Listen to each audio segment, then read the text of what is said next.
ഒരു ഇടവേളയ്ക്ക് ശേഷം ഗവർണർ കേരള സർക്കാർ പോര് വീണ്ടും തുടങ്ങുകയാണ്. കാവി പിടിച്ച സ്ത്രീയുടെ ഒരു ചിത്രമാണ് ഇത്തവണ വിവാദമായിരിക്കുന്നത്, തർക്കത്തിന് ആധാരമായിരിക്കുന്നത്. ഒരു ഗവർണർ വന്ന് ആ ഗവർണറുമായിട്ടുള്ള പ്രശ്നങ്ങൾ ഉച്ചകോടിയിൽ എത്തി നിൽക്കും, അതിൻ്റെ പരകോടിയിൽ എത്തി നിൽക്കുന്നതിന് ശേഷമാണ് ഇപ്പോൾ പുതിയൊരു ഗവർണർ വന്നത്. ആ ഗവർണറുമായി ഇതുവരെ വളരെ കുഴപ്പമില്ലാതെയൊക്കെ കാര്യങ്ങൾ പോവുകയായിരുന്നു. അപ്പോഴാണ് ഈ പുതിയ വിവാദം. ഈ കാര്യത്തിൽ ഇത്തവണയുള്ളൊരു വ്യത്യാസം, BJP ഗവർണറെ പിന്തുണച്ചുകൊണ്ട് പ്രത്യക്ഷ സമരത്തിനിറങ്ങി എന്നുള്ളതാണ്. അത് ഇതുവരെ നമ്മൾ കണ്ടിട്ടില്ല കേരളത്തിൽ. BJPയുടെ സമരം കൃഷിമന്ത്രി P. പ്രസാദിൻ്റെ വീടിന് മുന്നിൽ വരെ എത്തി. ഇന്നത് ചെറിയ രീതിയിലുള്ള ഉന്തും തള്ളിനും സംഘർഷത്തിനും കാരണമാവുകയും ചെയ്തു. ഈ കാര്യത്തിൽ നിങ്ങളുടെ യഥാർത്ഥ തർക്കം കാവി കൊടി പിടിച്ച സ്ത്രീ എന്നുള്ളതാണോ, അതോ ആ സ്ത്രീ പിന്നിലുള്ള ഇന്ത്യയുടെ അതിർത്തിക്ക് അപ്പുറമുള്ള ഒരു വലിയ ഭൂപടം കാണിച്ചു എന്നുള്ളതാണോ, അതോ ഈ ആശയം മൊത്തത്തിൽ നിങ്ങൾ അംഗീകരിക്കുന്നില്ല എന്നുള്ളതാണോ? ഭാരതത്തെ മാതാവായി സങ്കല്പിക്കുന്നത് പണ്ടേ തുടങ്ങിയ ഒരു രീതിയാണ്. ബങ്കിം ചന്ദ്ര ചാറ്റർജി ആനന്ദമഠം എന്ന നോവലിലൂടെ ഭാരതമാതാവ് എന്ന സങ്കല്പത്തെ നന്നായി അവതരിപ്പിച്ചിട്ടുണ്ട്. പിൽക്കാലത്ത് ചിത്രകാരന്മാർ, പ്രത്യേകിച്ചും ദേശീയ സ്വാതന്ത്ര്യ സമരത്തിൻ്റെ ഭാഗമായി ബംഗാൾ വിഭജനത്തിൻ്റെ പശ്ചാത്തലത്തിലാണ് അവനീന്ദ്രനാഥ് ടാഗോർ ഭാരത് മാതാവിൻ്റെ ഒരു ചിത്രത്തെ, ഒരു രൂപത്തെ ഇന്ത്യൻ ജനതയുടെ മുമ്പിലേക്ക് അവതരിപ്പിക്കുന്നത്. ഭാരത് മാതാവിന് ക്ഷേത്രമുണ്ടായ നാടാണ് നമ്മളുടെ ഇന്ത്യ. വാരാണസിയിലാണ് അന്ന് 1936 എനിക്ക് തോന്നുന്നുണ്ട് മഹാത്മാഗാന്ധി അത്തരമൊരു ക്ഷേത്രത്തിൻ്റെ ഔപചാരികമായ ഉദ്ഘാടന കർമ്മം നിർവഹിക്കുന്നത്. അവിടെ ഉയർത്തിപ്പിടിച്ചത് ഇന്ത്യയുടെ ഭൂപടമായിരുന്നു.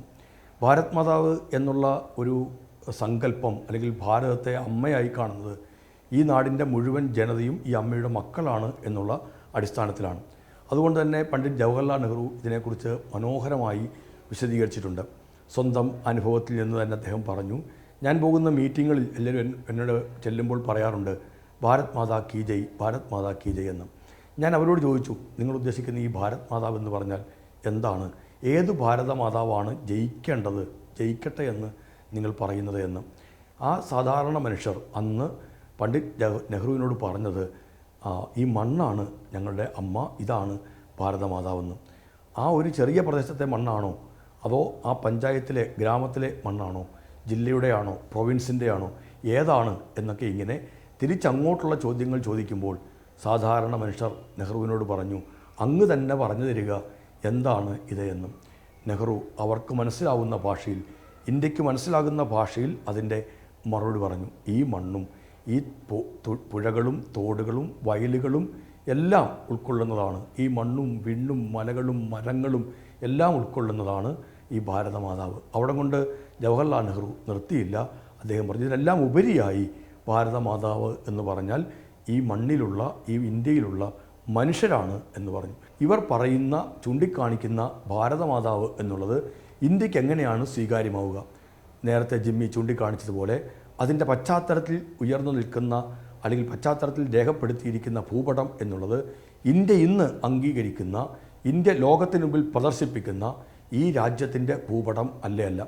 ഭൂപടം പോലും വികരമാണ്, അല്ലെങ്കിൽ ഭൂപടം പോലും വികൃതമാണ് എന്ന് പറയും. അത് ഗവർണർ പോലെയൊരു ഭരണഘടനാ പദവിയിലിരിക്കുന്ന ഒരാൾ അങ്ങനെ ചെയ്യാൻ പാടുണ്ടോ?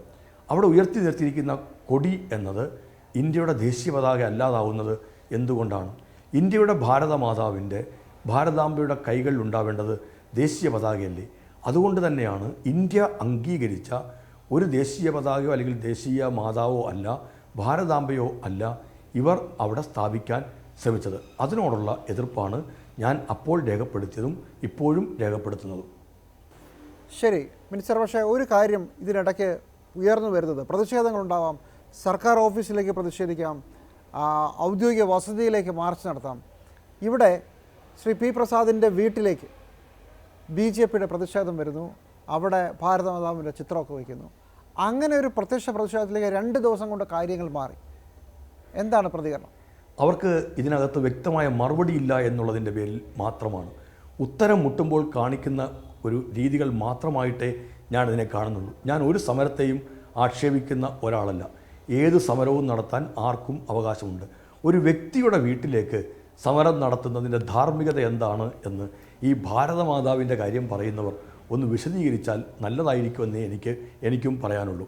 അവിടെ എൻ്റെ അടഞ്ഞു കിടക്കുന്ന വീടിൻ്റെ മുമ്പിലേക്ക് ആ പ്രദേശത്തേക്ക് എത്തി അവർ ഇത് പ്രതിഷ്ഠിക്കുന്നത് കൊണ്ട് ഇന്ത്യൻ ജനതയുടെ മുമ്പിൽ ഉയരുന്ന ഈ ചോദ്യങ്ങളുടെ ഉത്തരമാവുന്നതേയില്ല. എന്തുകൊണ്ടാണ് ഒരു വാർത്താ സമ്മേളനത്തിൽ ഈ കാര്യം വിശദീകരിക്കാൻ ഇതിനുവേണ്ടി ചാടിയിറങ്ങുന്ന BJPയുടെയോ RSSൻ്റെയോ നേതാക്കന്മാർ തയ്യാറാവാത്തത്? ചോദ്യങ്ങളെ ഭയപ്പെടുന്നു എന്നുള്ളതുകൊണ്ടാണ് ഇത്തരം പ്രതിഷേധങ്ങളിലേക്ക് എത്തുന്നത്. പ്രതിഷേധങ്ങളിൽ ചോദ്യങ്ങൾ ഉയരുകയില്ല. കൂടെ നിൽക്കുന്ന ആൾക്കാരെ തൃപ്തിപ്പെടുത്താൻ അവർക്ക് അതിന് മേമ്പൊടിയായി അവരിൽ വികാരം ഇളക്കിവിടാൻ കുറേ വാചകങ്ങളുടെ കസർത്തുകളും നടത്താം. അത്തരം കുറേ രീതിയല്ലാതെ വേറെ ഒന്നുമല്ല. ഇത്തരം ഒരു അസംബന്ധ നാടകം മാത്രമാണ്. ഓരോ രാഷ്ട്രീയ നേതാക്കന്മാരുടെയും വീടുകളിലേക്ക് ഇത്തരത്തിൽ മാർച്ചുകൾ ഉണ്ടായാൽ കേരളം എവിടെ പോയി നിൽക്കുമെന്നൊന്ന് ആലോചിച്ച് നോക്കുക. എന്തായാലും അത്തരമൊരു മാർച്ചിനോടൊന്നും ഞങ്ങൾ നടത്തുകയില്ല, ഞങ്ങൾ അതിനോട് യോജിക്കുന്നും ഇല്ല. പക്ഷേ ഇത്രയൊക്കെ ചെയ്യുന്നവരും ചെയ്യിക്കുന്നവരും ആലോചിക്കേണ്ട ഒരു കാര്യം, നൂറിനാട്ടെ അടഞ്ഞു കിടക്കുന്ന എൻ്റെ വീടിൻ്റെ അടുത്തേക്ക് ഒരു മാർച്ച് നടത്തുന്നത് കൊണ്ട് ഞാൻ ചോദിച്ച ചോദ്യം അപ്രസക്തമാവുകയോ എൻ്റെ ചോദ്യം അവിടെ നിലച്ചു പോവുകയോ ഇല്ല എന്നുള്ളതാണ്. BJP പറയുന്ന ഒരു പ്രധാനപ്പെട്ട കാര്യം, ഈ കാവിക്കൊടി അത് ഇന്ത്യയിലെ അമ്പലങ്ങളിലൊക്കെ ഉയർത്തുന്ന കൊടിയാണ്. അത് ഇന്ത്യ എന്ന സങ്കല്പം ഉണ്ടാകുന്നതിന് മുമ്പേ ഉള്ള കൊടിയാണ്. ആർക്കും അതിനോട് ഇതുവരെ വിരോധമൊന്നുമില്ല. പിന്നെ മാതൃരാജ്യം എന്നാണല്ലോ പ്രയോഗം, മദർലാൻഡ്. അപ്പോൾ ഒരു സ്ത്രീയെ സങ്കല്പിക്കുന്നു. പിന്നെ പുറകിലത്തെ ഭൂപടം, ആ ഭൂപടം പണ്ട് ഇന്ത്യ എങ്ങനെയായിരുന്നു എന്നതിനെ ദൃശ്യവൽക്കരിക്കുന്ന ഒരു കാര്യമാണ്. അങ്ങനെയൊക്കെ കാണണം എന്നാണ് ഈ പ്രതിഷേധിച്ച ആളോട് ഞാൻ അല്പം മുമ്പ് സംസാരിക്കുമ്പോൾ പറഞ്ഞത്. അവർക്കതൊക്കെ ആകാം. അത് BJPക്കാവാം, RSSനാവാം. RSS കാര്യാലയത്തിലോ RSSൻ്റെ പൊതുപരിപാടിയിലോ കാവിക്കൊടിയോ ഈ ഭാരതാംബയെയോ ഈ ഭൂപടത്തെയോ പ്രദർശിപ്പിക്കുന്നതിനെ ഞാൻ എതിർക്കുന്നതേയില്ല. അത് BJPക്ക് ആകാവുന്നതേ ഉള്ളൂ. നാളെയും BJPക്ക് അതിനുള്ള അവകാശമുണ്ട് എന്ന അഭിപ്രായക്കാരനാണ് ഞാൻ. കാരണം അത് എൻ്റെ ഔദാര്യമല്ലാതെ ഇന്ത്യൻ ഭരണഘടന പറയുന്നതാണ്. നമുക്കൊക്കെയും വിശ്വസിക്കാനും വിശ്വസിക്കാതിരിക്കാനുമുള്ള അവകാശമുണ്ട് എന്നുള്ളത് ഇന്ത്യൻ ഭരണഘടന ഉറപ്പു നൽകുന്നതാണ്. അങ്ങനെ നൽകാനുള്ള ആ അവകാശത്തിന് വേണ്ടി ശബ്ദിക്കാൻ ഞാനും ഉണ്ടാവും. പക്ഷേ അത് രാജ്ഭവനിലേക്ക് എത്തുന്നത് എങ്ങനെയാണ്, ഔദ്യോഗിക പദവിയിലേക്ക് ചടങ്ങിലേക്ക് എങ്ങനെയാണ് അതെത്താൻ കഴിയുക? ഔദ്യോഗികമായ ചടങ്ങിൽ ഇന്ത്യയുടെ ഔദ്യോഗിക ഭൂപടമല്ലാത്ത ഒരു ഭൂപടം ഈ 75 കൊല്ലക്കാലത്തിനിടയിൽ എന്നെങ്കിലും പ്രദർശിപ്പിച്ചിട്ടുണ്ടോ എന്നാണ് സംഘപരിവാർ BJP നേതാക്കന്മാർ പറയേണ്ടത്.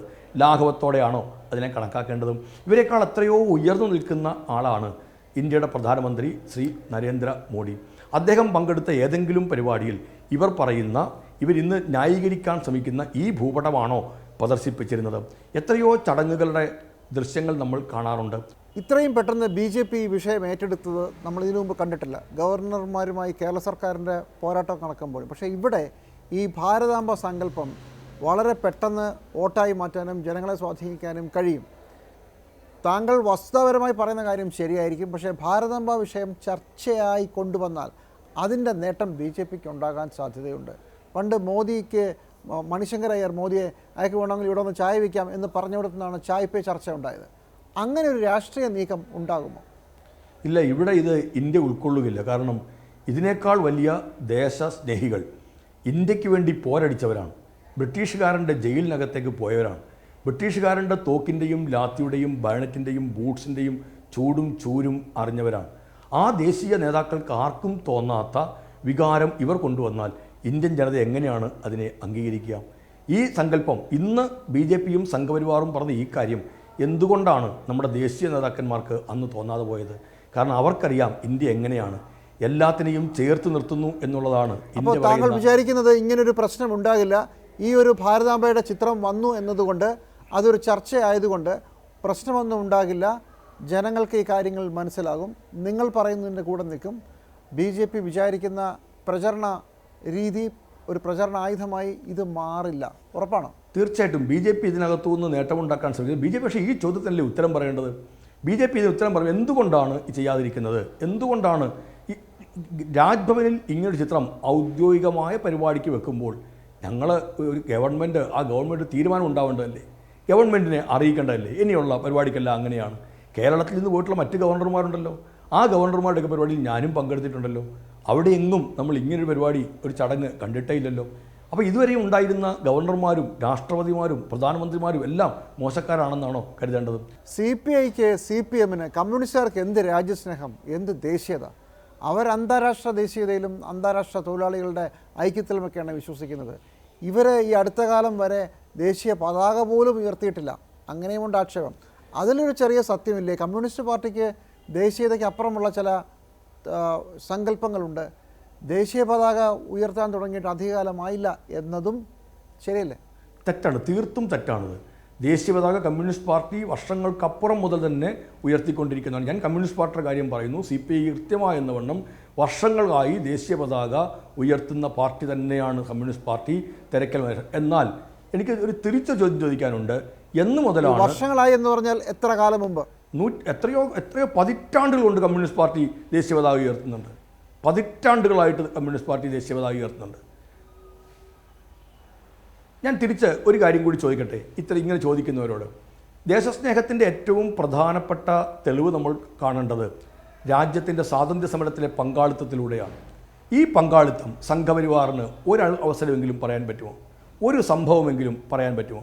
ഇന്ത്യൻ സ്വാതന്ത്ര്യ സമരത്തിൽ ഞങ്ങൾ സജീവമായി പങ്കെടുത്തതിനെക്കുറിച്ച് 1925 രൂപം കൊണ്ടതല്ലേ ആ പ്രസ്ഥാനവും? ഒരു രക്തസാക്ഷിയുടെ പേര് ആ സംഘടനയ്ക്ക് പറയാൻ പറ്റുമോ ഇന്ത്യൻ സ്വാതന്ത്ര്യ സമരത്തിൽ പങ്കാളിയായതിൻ്റെ പേരിൽ? ഇന്ത്യയിൽ എന്നു മുതലാണ് നാഗപ്പൂരിൽ ഇത് ഉയർത്താൻ തുടങ്ങിയത്? 2001 നാഗപ്പൂരിൽ രാഷ്ട്രപ്രേമി യുവദൾ എന്ന സംഘടനാ പ്രവർത്തകർ അവിടെ ചെന്ന് കയറി RSS ആസ്ഥാനത്ത് ത്രിവർണ്ണ പതാക ഉയർത്തിയതിൻ്റെ പേരിൽ അവർക്കെതിരെ കേസ് കൊടുത്ത കാര്യം ആർക്കാണ് വിസ്മരിക്കാൻ കഴിയുക? 13 കൊല്ലമാണ് ആ ചെറുപ്പക്കാർ ആ കേസുമായി നടക്കേണ്ടി വന്നത്. RSS ആസ്ഥാനത്ത് എന്നു മുതലാണ് ദേശീയ പതാക ഉയർത്താൻ തുടങ്ങിയത്? ന്യായം അവർ ചിലയിടങ്ങളിലൊക്കെ പറയുന്നത് കുറേ വർഷങ്ങൾക്ക് മുമ്പേ കണ്ടു.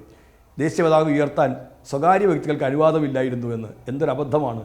ആഗസ്റ്റ് 15-നും ജനുവരി 26-നും ആർക്കും ഇന്ത്യയിൽ ദേശീയ പതാക ഉയർത്താൻ കഴിയുമായിരുന്നു. സ്വകാര്യ വ്യക്തികൾക്ക് മറ്റ് ദിവസങ്ങളിൽ ഉയർത്തുന്നതിന് ഉള്ള അനുവാദം കിട്ടിയത് 2002-ന് ശേഷമാണെന്ന് നമുക്കെല്ലാവർക്കും അറിയാം. പക്ഷേ അതിനു മുമ്പും ഉണ്ടായിരുന്നല്ലോ ഇതെല്ലാം. ഒരു ചോദ്യം കൂടി ഞാൻ ചോദിക്കുന്നു. ദേശീയ പതാകയെ RSS അംഗീകരിച്ചിട്ടുണ്ടോ? RSS ദേശീയ പതാകയ്ക്കെതിരായ നിലപാട് സ്വീകരിച്ചതിൽ നിന്ന് മാറ്റി പറഞ്ഞിട്ടില്ല എന്നുള്ളതും ഒരു യാഥാർത്ഥ്യമല്ലേ? സംവാദങ്ങൾക്ക് വിഷയമാവേണ്ട കാര്യമാണിതെല്ലാം. തുറന്ന സംവാദത്തിന് അവർ തയ്യാറുണ്ടെങ്കിൽ ഞങ്ങളും തയ്യാറാണ്. അതിനെക്കുറിച്ചെല്ലാം സംവദിക്കേണ്ടത്, ചർച്ച ചെയ്യേണ്ടത് അത്യന്താപേക്ഷിതമാണ്. ദേശീയ പതാക അംഗീകരിക്കില്ലെന്നും 3 നിറം പാടില്ല എന്നും ഈ 3 കളർ എന്നത് അശുഭകരമായ സംഖ്യയാണെന്നും പറഞ്ഞത് സംഘപരിവാർ തന്നെയാണ്. ഓർഗനൈസറിൻ്റെ ലേഖനം തെളിവായി നമ്മുടെ മുമ്പിലുണ്ട്. ഒരു കാര്യം കൂടി, ഭരണഘടനയെയും അംഗീകരിച്ചില്ല എന്നുള്ളതാണത്. അതിൻ്റെയും തെളിവ് ഈ ഇന്ത്യയുടെ മുമ്പിലുണ്ട് എന്നുള്ളത് വിസ്മരിക്കാൻ പാടില്ല.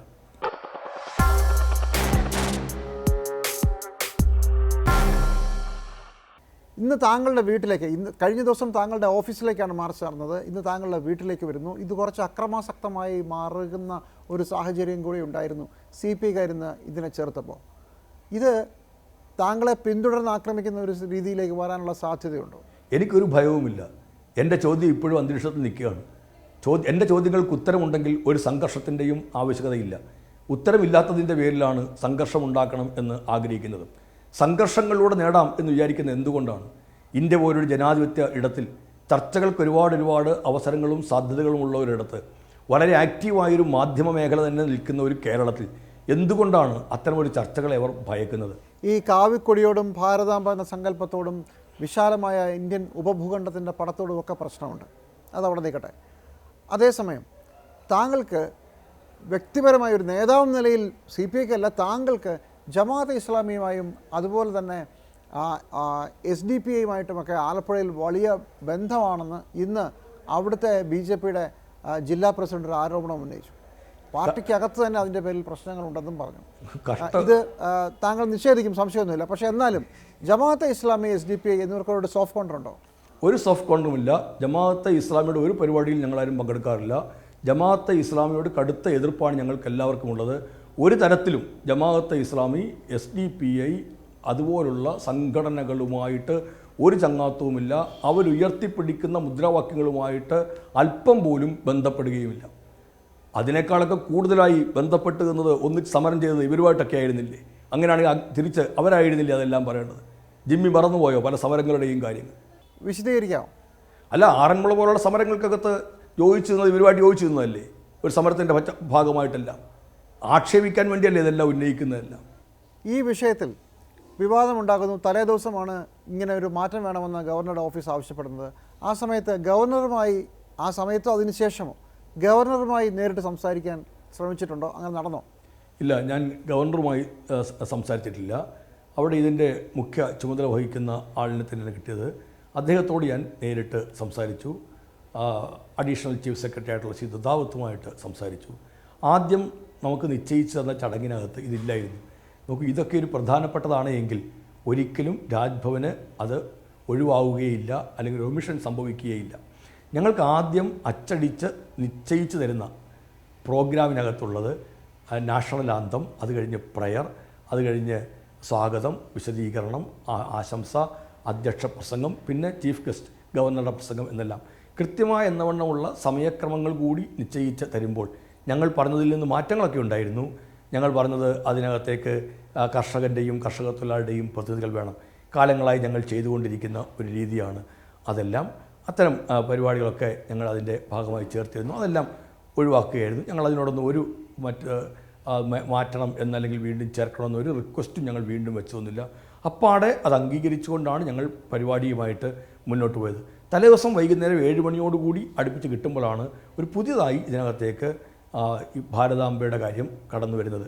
അതിൻ്റെ അടിസ്ഥാനത്തിൽ ഞാൻ തന്നെയാണ് നേരിട്ട് അഡീഷണൽ ചീഫ് സെക്രട്ടറിയോട് വിളിച്ച് ഈ കാര്യം ചോദിക്കുന്നതും എന്താണ് ഈ പരിപാടി ചോദിക്കുന്നതും അത് എന്താണ് അവിടെ ഈ നടത്താൻ ഉദ്ദേശിക്കുന്നത് ചോദിക്കുമ്പോൾ ഇത്തരത്തിലൊരു ചിത്രത്തിൻ്റെ മുമ്പിലുള്ള പുഷ്പാർച്ചന എന്ന് പറയുന്നു. ആ ചിത്രം അയച്ചു തരണം എന്ന് പറയുന്ന അവസരത്തിലാണ് അദ്ദേഹം എനിക്ക് അയച്ചു തരുമ്പോൾ ഞാൻ നേരത്തെ പറഞ്ഞ ചിത്രമാണ് അയച്ചു തരുന്നത്. അത് ഒരിക്കലും നമ്മുടെ ഔദ്യോഗിക ചടങ്ങിൻ്റെ ഭാഗമായിട്ടുള്ളതല്ല എന്ന കാര്യം ഞാൻ അദ്ദേഹത്തെ ഓർമ്മപ്പെടുത്തി. അദ്ദേഹം എന്നോട് പറഞ്ഞു, ഗവർണറോട് സംസാരിച്ചു, ഗവർണർ പറഞ്ഞത് അത് മാറ്റാൻ പറ്റുകയില്ല എന്ന് പറഞ്ഞു.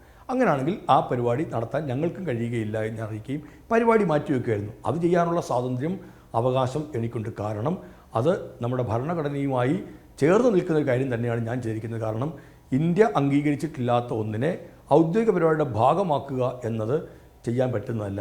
ഒരു രാഷ്ട്രീയത്തിൻ്റെയോ മതപരമായോ വിശ്വാസത്തിൻ്റെ ഭാഗമായുള്ള ഒന്നിനെ ഔദ്യോഗികമായ ചടങ്ങുകൾക്ക് നടത്താൻ പാടില്ല എന്നുള്ളത് ഭരണഘടന തന്നെ പറയുന്ന കാര്യമാണ്. ഞാൻ ആ ഉത്തരവാദിത്വമാണ് നിറവേറ്റിയിരിക്കുന്നത്. ഇപ്പോൾ താങ്കൾ പറഞ്ഞല്ലോ കർഷക തൊഴിലാളി ഇവരുടെയൊക്കെ പ്രതിനിധികൾ വേണമെന്ന് പറഞ്ഞു. അത് വെട്ടി ഗവർണർ ആർലേക്കർ. എന്താണ് കാര്യം? എന്താണ് കാരണം? സാധാരണഗതിയിൽ നമ്മൾ കൊടുക്കുന്ന എല്ലാ പേരുകളും വരാറില്ല. രാജ്ഭവൻ, രാഷ്ട്രപതി ഭവൻ, ഉപരാഷ്ട്രപതിയുടെ ഓഫീസ്, PMO അവരെല്ലാം പരിപാടികൾക്കകത്ത് മാറ്റങ്ങൾ വരുത്താറുണ്ട്, സമയക്രമം നിശ്ചയിക്കാറുണ്ട്. എല്ലാവരെയും കൂടി ഉൾപ്പെടുത്തുമ്പോൾ അവർക്കൊക്കെ സംസാരിക്കാനുള്ള സമയങ്ങൾ ചിലപ്പോൾ പ്രയാസമായി തീരും. അതിൻ്റെയൊക്കെ ഭാഗമായിട്ട് ഞാനതിനെ കാണുന്നില്ല. ഞാനിതെന്തോ ഗവർണർ വൈരാഗ്യത്തോട് ചെയ്ത് ഞാനത് പറയുകയില്ല. ഇപ്പം നമ്മൾ സാധാരണഗതിയിലൊരു ചടങ്ങ് കേരളത്തിൽ നമ്മൾ നടത്തുമ്പോൾ സ്വാഗതം പറയുന്നുണ്ട്, അധ്യക്ഷനുണ്ട്, അവസാനം ഒരു നന്ദി പ്രകാശനം കൂടിയുണ്ട്. പക്ഷേ ഈ മീറ്റിങ്ങുകൾക്കകത്തെല്ലാം അത് നന്ദി പറയുന്ന വോട്ട് ഓഫ് താങ്ക്സ് ഒഴിവാക്കിയായിരുന്നു. അത് ഞങ്ങളുടെ പരിപാടിക്കകത്ത് മാത്രമൊന്നുമല്ല. ഞാൻ ആദരണീയനായ ഗവർണർ പങ്കെടുത്തൊരു യോഗത്തിൽ ഞാനും കോട്ടയത്തൊരു മാധ്യമ സ്ഥാപനത്തിൻ്റെ പരിപാടിയിൽ പങ്കെടുക്കുകയുണ്ടായി. അവിടെയും നേരത്തെ നിശ്ചയിച്ചു തന്നതിനകത്ത് എല്ലാം വോട്ട് ഓഫ് താങ്ക്സ് ഉണ്ടായിരുന്നു. പക്ഷേ അത് അവസാന നിമിഷം അത് ഒഴിവാക്കിയതായിട്ടാണ് അവർക്ക് പ്രോഗ്രാം കൊടുത്തത്. അപ്പോൾ അത് സാധാരണ ഇതിൽ നടക്കുന്ന കാര്യമാണ്. അപ്പോൾ അങ്ങനെ ചില കൂട്ടിച്ചേർക്കലുണ്ടാവും. അപ്പം വിഴിഞ്ഞം പരിപാടിയുടെ ഭാഗമായിട്ട് അത് നോട്ടീസ് PMO അത് കൂട്ടിച്ചേർത്തതാണല്ലോ നമ്മൾ കണ്ട BJPയുടെ പ്രസിഡൻറ്റിൻ്റെ കാര്യം പറഞ്ഞത്. മറ്റു പലരുടെയും ഒഴിവാക്കപ്പെടുകയും ചെയ്തു. സ്വാഭാവികമായിട്ട് ചിലപ്പോൾ അതൊക്കെ നടക്കാറുണ്ട്. അതിനകത്തുള്ള ശരിയും തെറ്റുകളുമൊക്കെ ഉണ്ടാവാം. പക്ഷേ അത് വലിയ ചർച്ചകളിലേക്കോ അല്ലെങ്കിൽ വിവാദങ്ങളിലേക്കോ ഞങ്ങളതിനെ കൊണ്ടുപോയില്ല.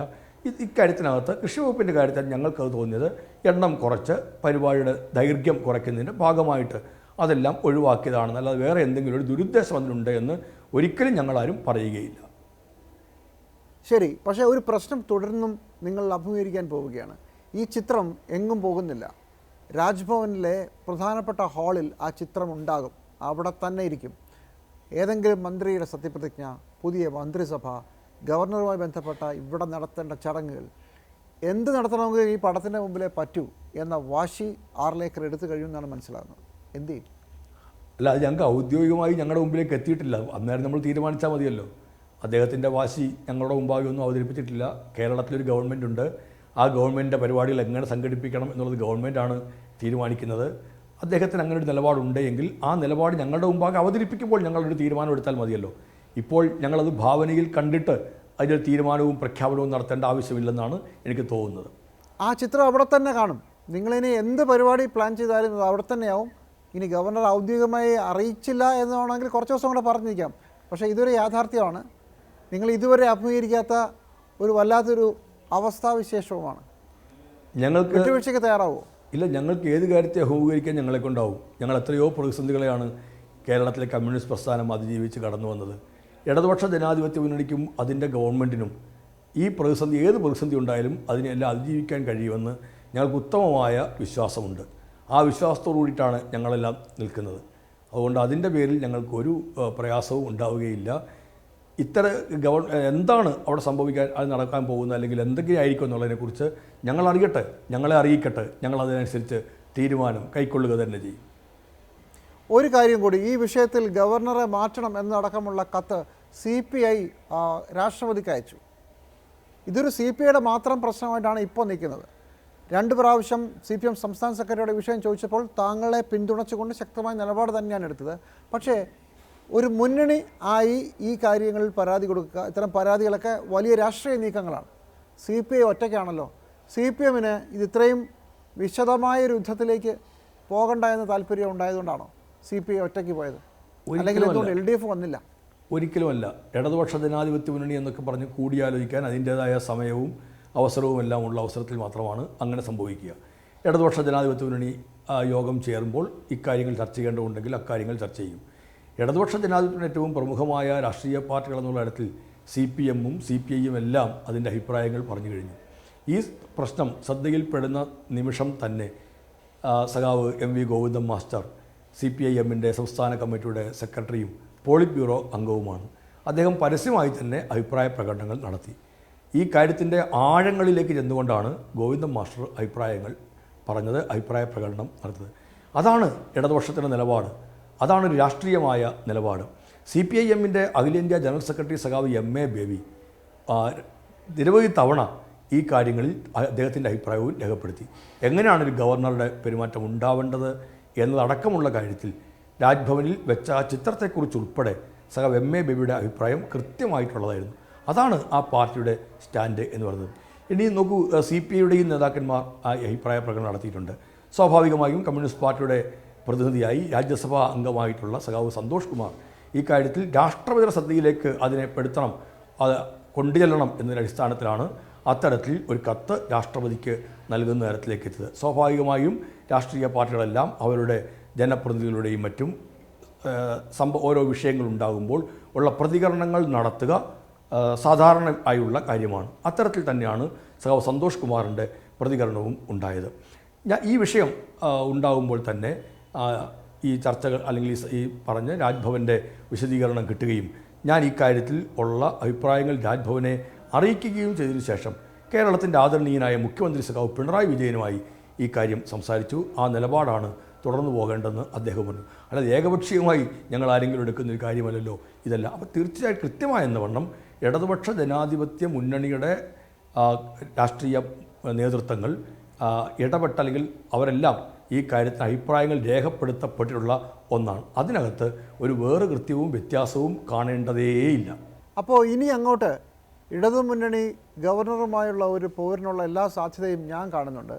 നിങ്ങൾക്ക് അത് ഏതാണ്ട് മനസ്സിലായി കാണുമോ? ഇനി അങ്ങോട്ടും ഇത്തരം സംഭവങ്ങളിൽ പ്രകോപനങ്ങൾ ഉണ്ടായാൽ ഇതുപോലെ തന്നെ ഒട്ടും വിട്ടുകൊടുക്കില്ല എന്നതാണോ നിങ്ങളുടെ ലൈൻ? ഞങ്ങൾ ആരെയും എന്തായാലും പ്രകോപിപ്പിക്കാൻ പോകുന്നില്ല. നിലപാടുകളാണ് ഉയർത്തിപ്പിടിക്കേണ്ടത്. ആ നിലപാടുകൾ ഓരോ സന്ദർഭത്തിന് സാഹചര്യങ്ങൾക്കനുസരിച്ച് ഉണ്ടാവേണ്ടതാണ്.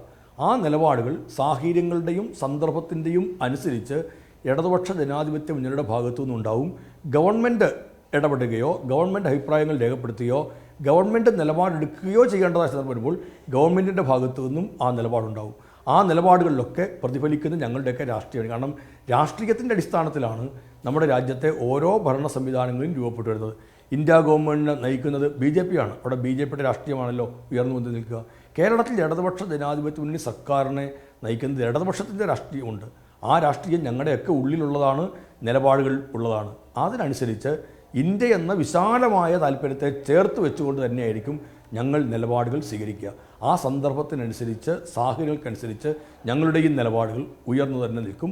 ഞങ്ങളുടെ നിലപാടുകൾ ഉണ്ടാവുകയും ചെയ്യും. ഏറ്റവും അവസാനം വീടിന് മുന്നിലാണ് പ്രതിഷേധം ഉണ്ടായത്. ചെറിയ സംഘർഷമൊക്കെ ഉണ്ടാകുന്നുണ്ട്. ഇനി വീടിന് ഒക്കെ കൂടുതൽ കാവൽ, സുരക്ഷ മന്ത്രിക്ക് കൂട്ടുന്നു മുതലായതൊക്കെ ആലോചിക്കുന്നുണ്ടോ? അതോ വരുന്നിടത്ത് വെച്ച്? ഇല്ല, എനിക്കറിയില്ല. എൻ്റെ വീടിന് അങ്ങനെ വലിയൊരു സുരക്ഷയുടെ ഒന്നും ആവശ്യമില്ല. അതിനകത്തൊന്നും അധികമൊന്നും ഇല്ല. കുറച്ച് ഫർണിച്ചറുകളല്ലാതെ വേറെ ഒന്നുമില്ല. അതും കുറേ എല്ലാം ചെതൽ കയറിയതിൻ്റെ പേരിൽ അവിടെ നിന്ന് അങ്ങോട്ടും ഇങ്ങോട്ടും മാറ്റിയിരിക്കുന്നതാണ്. കുറച്ച് മാത്രമല്ല. 2 കടമുറി അവിടെ വാടകയ്ക്ക് എടുത്താൻ ചെതൽ കയറിയത് കൊണ്ട് കുറേ പുസ്തകങ്ങൾ ഇവിടെ ഉണ്ടായിരുന്നു. 500 പുസ്തകങ്ങളെല്ലാം ചെതൽ കയറി. ബാക്കിയുള്ളതെല്ലാം ഞാൻ തിരുവനന്തപുരത്തേക്കും മറ്റുള്ളിടത്തേക്കും എല്ലാം മാറ്റി വെച്ചിരിക്കുകയാണ്. പിന്നെ ഞാൻ നേരത്തെ രണ്ട് കടമുറി എടുത്താൽ കുറേ കട്ടിലെല്ലാം ഉള്ളത് അങ്ങോട്ടേക്ക് മാറ്റി വെച്ചിരിക്കുകയാണ്. അപ്പോൾ അതിനകത്ത് ഇനിയൊന്നും ഒരു പ്രത്യേക സുരക്ഷയുടെ ഒരു ഇതൊന്നുമില്ല. അതൊക്കെ അങ്ങനെ അങ്ങോട്ട് തീരുമാനിക്കാൻ ഇത് കേരളത്തിൽ അങ്ങനെ മാറാൻ പറ്റുമോ? കേരളത്തിന് നമ്മളെല്ലാം നിൽക്കുന്നത് കേരളത്തിലല്ലേ. അതുകൊണ്ട് ഒരു ഭയത്തിൻ്റെ അന്തരീക്ഷം നമ്മുടെ സമൂഹത്തിൽ സൃഷ്ടിക്കേണ്ട ഒരു കാര്യവുമില്ല. സംഘർഷത്തിൻ്റെ അന്തരീക്ഷവും സൃഷ്ടിക്കേണ്ട കാര്യമില്ല. ഇവിടെ ചോദ്യങ്ങളാണ്, ആ ചോദ്യങ്ങൾ നിലപാടുകളാണ്. ആ നിലപാടുകൾക്ക് വ്യക്തതയോടുകൂടി എന്നവണ്ണം ഉത്തരങ്ങളും നിലപാടുകളും വിശദമാക്കുക എന്നുള്ളേ ഉള്ളൂ. ആ തർക്കങ്ങളിലേക്ക് നമുക്ക് പോകാം. മറ്റുള്ളതൊക്കെ ആശാസ്യകരമാണോ എന്ന് ഓരോരുത്തരും ആലോചിക്കുക മാത്രമേ ഉള്ളൂ. ഒരു സംഘർഷത്തിൻ്റെയും വേദിയാക്കി ഒരിടവും മാറാൻ പാടില്ല എന്നുള്ളതാണ് ഞങ്ങളുടെയൊക്കെ അഭിപ്രായം. ബാക്കിയുള്ളതൊക്കെ വരുന്നത് പോലെ വരുന്നതിനനുസരിച്ച് നമുക്ക് നിലപാടുകൾ സ്വീകരിച്ച് മുമ്പോട്ടേക്ക് പോകാം. വളരെ നന്ദി മിനിസ്റ്റർ പി പ്രസാദ് സംസാരിച്ചു. നന്ദി. ഓക്കെ, നന്ദി.